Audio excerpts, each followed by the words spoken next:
আপনি কি জানেন মৃত ব্যক্তিরা কখন বুঝতে পারে যে তারা মারা গেছে? মৃত ব্যক্তিরা প্রথমে বুঝতে পারে না যে সে মারা গেছে। মৃত ব্যক্তির মৃত্যুর পরে আত্মীয় স্বজনের কান্নাকাটি, গোসল দেওয়া, কাফন পরানো, এমনকি কবর দেওয়ার আগ পর্যন্ত সে মনে করে মৃত্যুর স্বপ্ন দেখতেছে।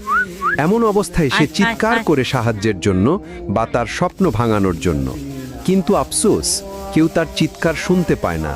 যখন সবাই তাকে দাফন করে চলে আসে, তখন মৃত ব্যক্তি একা হয়ে যায়। ঠিক তখনই মহান আল্লাহ তাআলা তার আত্মাকে পুনরায় তার দেহের মধ্যে ফিরিয়ে দেয়। প্রথমে মৃত ব্যক্তি এটি ভেবে নেয় যে হয়তো তার খারাপ স্বপ্ন শেষ হয়ে গেছে এবং সে ঘুম থেকে জেগে উঠেছে। তাই সে আল্লাহর কাছে কৃতজ্ঞতা প্রকাশ করে।